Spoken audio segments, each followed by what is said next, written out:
Já, hér segja menn A. Ég held að það sé rétt, já. Af hverju ekki hitt? Af hverju þetta? Af hverju yfirskrift? Það er klárlega easy to change the view. Já, einmitt. Það er að segja að það er eiginlega, þess vegna lagði svo mikla áherslu að segja, sko, þetta er aðalatriði við þetta munstur. Þú farði eiginlega hitt með þessu. Different concerns. Þetta er aðalatriðið. Ok, förum aðeins í gegnum þetta. Page controller. Þetta er í raun og veru þannig að þá ertu bara með object sem er bara sem að meðhundla bara hvert request, eina action og ég bý bara til svona page controller og hann notar módelið og þá er ég bara með einn controller per síðu. Þetta er eiginlega að þú ert með svona með margar síður sem eru svona tiltölulega sjálfstæðar í kerfinu og ég ætla bara að birta þær og þá kemur einn controller, hann gerir eitthvað og er síðan, þannig að þessi hérna og þetta view tengist saman. Þannig að þetta er svolítið svona, munurinn á þessu er svolítið svona blurry á þessu öllu saman en þess vegna þarf maður að hugsa hvað er átt við með þessu. Hér það sem er átt við með þessu er það að þú ert með page controller og eitt view sem að tengist honum. Og þetta passar mjög vel ef það er bara ef þú með svona fullt af hérna sjálfstæðum síðum í kerfinu þínu. Og það er sem sagt fyrir hverja síðu er eitt forrit og það er hægt að nota bara annarkvort skript eða síðu. Ef ég nota til dæmis JSP eða PHP eða eitthvað svoleiðis og gerir page controller þá er deilað það sama. Þá er ég búin að tengja þessi tvö munstur saman. En ef ég er með skript þá er það eitt forrit og ein síða, alltaf tengjast saman. Þannig er þetta hugsað, svona vefi hafa menn búið til. Og þá er það bara svona, hér er controllerinn, hann kemur einhver request hérna, hann fer og sækir þetta og svo bara fer hann á JSP síðuna. Þannig að þessir eiga saman. Hann er ekkert að taka neina ákvarðanir með neitt annað, hver síða er sjálfstæð. Þetta er mjög einfalt. Og tekur urlinn og gerir raun og veru mjög svipað á hitt, en munurinn sem að hér er ég bara með forrit og síðu og þetta á saman og er ekkert að blandast. Ef að þetta er einfalt, sjálfstætt, þetta er page-baserað og það er ástæðan fyrir að ég vil tala þetta, segjum að vefurinn okkar er mjög mikið bara vefsíður, ekkert annað, og getum við verið með svona hluti og verið með svona page controllera. Þessi er hins vegar það sem að menn hafa notað meira og þá forritið þannig að ég er með einhvern handler þarna og kommanda. Þá forritið ég svona kommanda og bý til svona einn svona controller sem að sér öll requestin og keyrir þá er ég bara að flytja þess vinstuna til í staðins að láta vefþjónin fara á réttu síðuna. Þá bý ég til millilag þarna og læt allt fara á sama og svo forrita ég svona commands.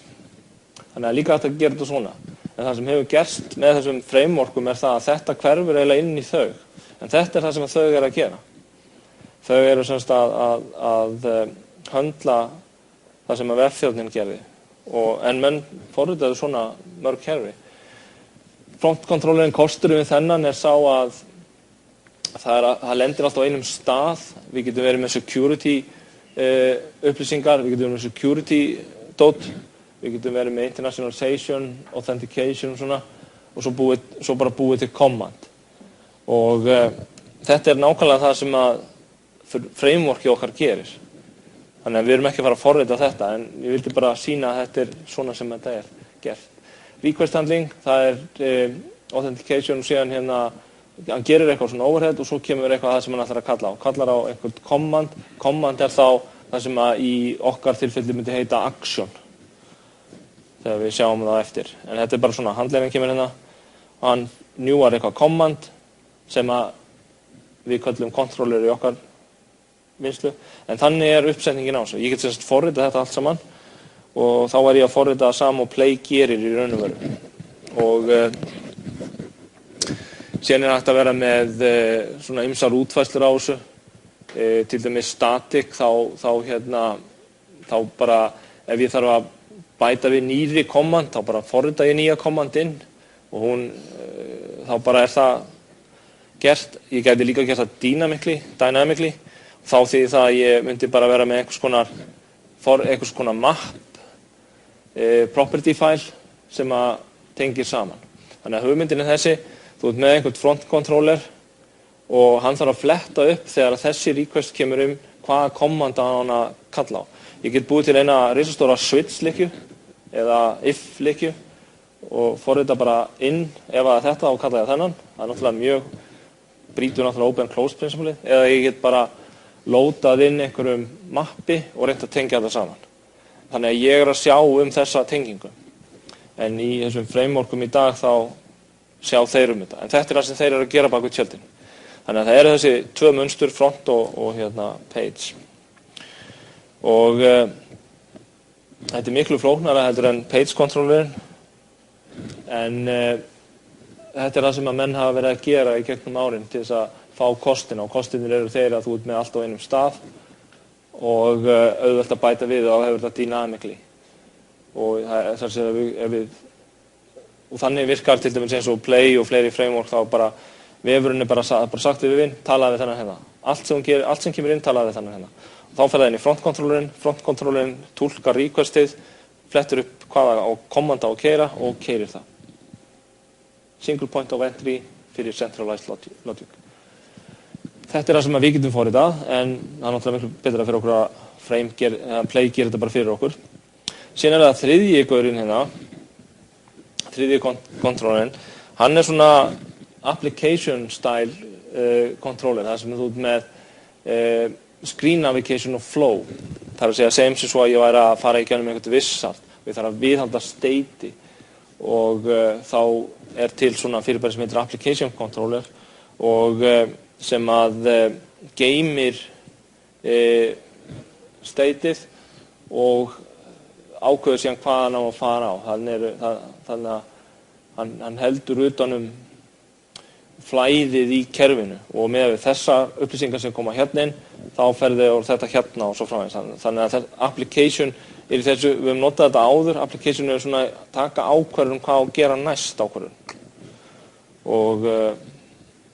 Og þetta það reyndar að tengja þetta við command og það state í þessu. En þetta eitthvað sem maður myndi nota að það væri svona flow, ef það kom flókið svona flow. En þetta eru svona leiðir, þá með page sem mjög einfalt og front controller sem að þá ert að búið til commands og svo með application controller sem svona einhvern veginn hann á milli með einhverju state. Og þetta eru þessi controllerar. Það sem við ætlum að gera með Play að Play sér þetta front controller dæmi fyrir okkur. Þannig að það sem við þurfum að gera bara segja við Play þetta url, þegar það keyrt tala við þennan controller hér. Þannig að við erum að útfæra front, eða Play að útfæra front fyrir okkur.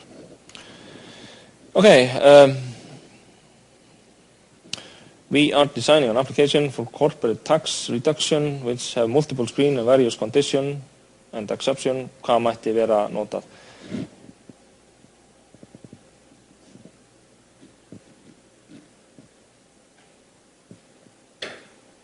Hvað segir þið?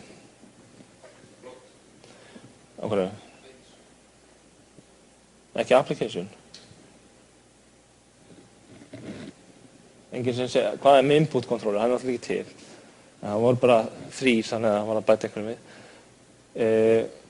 Á hverju page? Ég með hérna multiple of screens and various conditions and exceptions. Ef ég með multiple screens, þá getur page komið til greina. Fullt af skjám.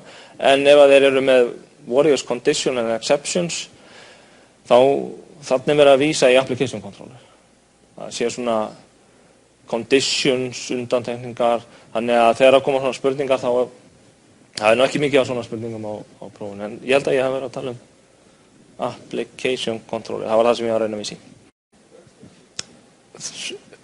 Já, svo er það hérna þessi view og eins og ég var að segja áðan þá svo sem engin ástæða til þess að vera að hjakka í þessum transform og two-steps, en template view eitthvað sem mjög relevant fyrir okkur vegna þess að þetta akkurat það sem við erum að gera.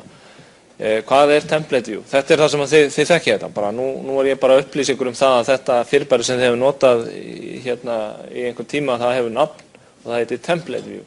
Og þetta view, það þýðir það að þetta eitthvað sem birtist framan í andliti á fólki, en þetta baserað á templateið. Þetta sem templateið og svo ertu með einhvers konar upplýsingar sem fara inn í þetta template. Það sem fer þarna inn yfirleitt bara gögn, upplýsingar eða gögn, einhvers konar data. Þú þarft ekki að vera með mjög mikla vinnslu hérna inni, en það gæti verið að hér inn í templateinu myndi vera einhvers konar presentation logic sem væri þá að velta fyrir sér ef að gögnin eru svona, hvort ég á að rendera þau á þennan máta eða hinn. Og þetta gert með því að setja einhvers konar markera, allar þessar aðferðir, ASP, JSP, PHP, hvað það heitir nú, allt þetta byggir á því að það einhverju markerar inn í HTML-inu sem að gera eitthvað. Og það sem við ætlum að nota Scala sem template engine. Veitir hvað Scala er? Það sérst forritunarmál sem heitir Scala og eiginlega svona Java baserað, Java Virtual Machine forritunarmál. Það mjög áhugavert forritunarmál en það notað í Play. Play fyrir Java og Scala. Scala svona hipp og cool málið í dag sko, í Java heiminum. Og ef þið berir saman Java forrit og Scala forrit þá munurinn sá að í Java þá ertu að skrifa fullt af kóða og í Scala sem gerir það sama þá kóðin minni, það meira expressíft. En við sjáum það eftir. Þannig að ég set svona markera inn í síðuna. Og þetta bara þýðir það að ég með statiska síðu, bara venjulega HTML síðu. Og það sem að gerist síðan það að ég set síðan markerana inn í þetta. Svo þegar síðan búin til eða einhver kallar á hana, þá oft þýtt yfir eitthvað annað. Og í okkar umhverfi sem við ætlum að nota, þá erum við með svona HTML síðu. Henni breytt í Scala forrit. Það eins og JSP virkar. JSP breytist í bara servlet. En þarna verður til Scala bara executable sem framleiddur bara on the fly. Og sjá hérna, þetta eru þessi frægu server pages, það heitir þetta. En þetta template view. Ef við erum með JSP síðu þá það template view. Og öll þessi forritunarmál með einhvers konar markera. Og þetta í þessum JSP og ASP þá þessi goggur og prósent og síðan líka þetta svona tök, þetta eitthvað Java standard template library sem við ætlum ekki að tala og það kemur einhvers konar data og þetta data það einhvern veginn sett inn í þessa markera og í Scala þá notað @merkið, við sjáum það eftir. En þetta bara almennt munstrið.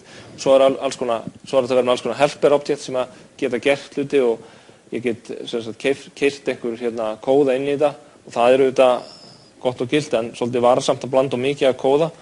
Það þetta að gera svona í sumum af þessum málum, þá get ég verið með, ef það svona þá ger ég eitthvað og þetta þarf maður að fara varlega með þannig að þetta verður ugly mjög hratt. Can lead to bad code and should be avoided if possible. Það að segja að það miklu betra að losna við svona if og while og alls konar svona dót út úr þessu. Það miklu betra að hafa það í JavaScripti. Bara JavaScript, láta JavaScript rútínu segja þetta frekar heldur en að vera forrita. Að forrita í goggum mjög slæm hugmynd. Það bara, ef þið munum bara eitt þá það þetta.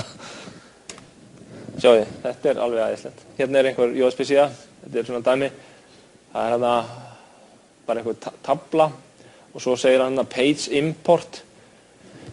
Hérna hann að importa bara einhverju user objecti og svo tekkar hann á því ef þetta ef hann notar requestið flýtur einhvern veginn niður inn í síðuna og hann segir við requestið komdu með session og komdu með attribute úr sessioninni sem user og ef það null þá kemur hérna eitthvað, ef ekki þá kemur hérna halló og nafnið á honum.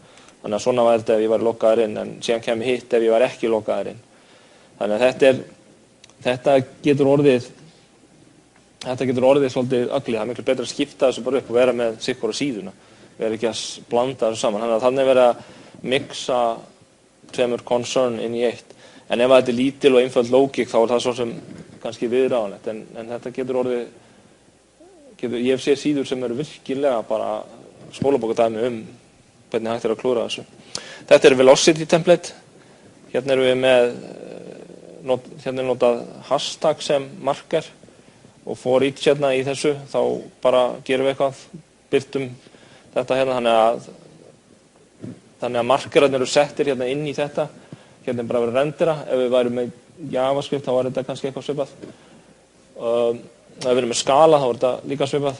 Hér er til dæmis skalakóði, þetta er bara það sem að er hérna @merkið hana uppi, það sem er efsta línan, það er það sem kemur inn í síðuna. Það kemur sem sagt customer af taginu customer og svo koma order sem er einhver sequence af orderum. Og þá get ég notað customer með litla stafnum. Hérna get ég notað þetta hérna inn í þessu hérna customer.name. @merkið segir, heyrðu, það sem er að koma hérna fyrir aftan það er skala og hann birtir þetta, hann bara birtir nafnið hérna. Og svo fyrir mappið þá hérna birti ég hvert og eitt. Þetta er svona skalakóði og það er kannski svolítið svona eitt galli á þessu, við ætlum ekkert að fara að læra skala en við þurfum samt að nota það. Þannig að spurningin hvernig við förum að þessu en það er að segja við þurfum að vita nóg til þess að geta nota þetta sem template engine. Þannig að það verður í dæmatímanum eitthvað svona þetta. Þannig að template enginear virka yfirleitt alltaf svona. Við erum með einhver view template sem er lesið af einhverju engine og engineið generator annarkvort HTML eða bara það sem að skala gerir er að það verður til hérna skalaforrit sem að þegar að það er keyrt fallið render í skalaforritinu þá kemur HTML-ið. Þannig að þessi mynd er alveg ágætt ef að við myndum segja að skala engineið væri inn í þessum template engine. Það er það sem er að gerast. Þannig að verður til skalaforrit hérna og svo þegar það er keypt þá verður til HTML. Og ég ætla nú ekki að spyrja ykkur þetta því að tala nú bara eitt. Ok, setjum þetta í samhengi, svona stóra samhengi. Við erum með webkontanir, það kemur request fyrir kontrollerinn, fyrir módelið og svo kallar það viewið til þess að rendera. Og þá er spurningin hvernig gerist þetta. Og eitthvað fer hérna yfir í viewið, það getur verið HTML, view, XML eða hvað nú er. Þetta er það sem við sáum á hann, þá kemur requestið hérna inn. En spurningin er þetta hér, hérna, hvernig sækir hann þetta hér? Það er nefnilega eitt í þessu og við þurfum svo sem að hafa stóra ágjur á þessu, en bara svona til að vita hvað er að gerast bak við tjöldin, þá það sem að flesta af þessum frameworkum gera er að setja þetta bara inn í requestið. Þannig að þess að requestið, þið vitið það er nokkur koncept hérna. Eitt koncept er page sem er bara scope, að þetta er mismunandi skópur. Þið vitið hvað scope er, það er bara, scope er svona kontekst sem að þið hafið og scope segir hvað hann er stór. Hvað er þessi kontekst lifandi lengi?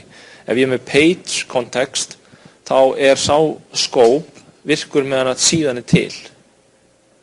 Ef ég er með request scope, þá er hann request object lifandi frá því að það kemur inn á serverinn og þar til að fer út aftur. Það er request scope. Scopeurinn er þá lengdin og líftímin á þessu request objecti. Þegar það farið út, þá er request objecti farið. Session scope er, ég bara kem fyrst inn á serverinn og svo þegar ég tæma út hálftíma eftir að ég hætta síðastu requestinu, farið. Það er session scope. Þegar það kemur nýr browser inn á webþjón, þá verður til session fyrir hann og sessionin lifir þar til að hann er búinn. Þannig að það sem ég get gert er að ég get tekið hérna í módelinu, ég er hérna komin með upplýsingar, ég er búinn að sækja customerinn, hann er komin til mín í minni hérna og þá segi ég við kontrollerinn, hér er customerinn og þá getur kontrollerinn sagt að ég ætla að setja hann inn í request objectið. Svo, og þegar ég er búinn að því þá ætla ég að segja við hérna viewið, þeir eru nú komið að þér. Og það er það sem viewið gerir þá, er að fara í requestið og segja, komdu nú með customer objectið mitt. Þannig er mjög mikið af þessu lausnum, þar virka svona. Þannig að það kemur request inn, það kannski get item nummer 22 og þá það sótt hérna í requestið sem kemur inn og síðan bæti ég þessu við hérna requestið þannig að þegar að viewið kemur þá getur viewið tjekka á þessu. Þetta það sem að mjög mikið af þessum lausnum byggja á. Það sem að Scala gerir hins vegar eða Play, það bara að keyra fall og gerir þetta mjög svipað, það að keyra fallið. Þannig að við höfum á sama tíma meðan að request í gangi þá höfum við aðgang á þessum modelparametrum þegar búið að búa á til. Þannig að þegar það kemur á viewinu þá getur viewið sótt þetta.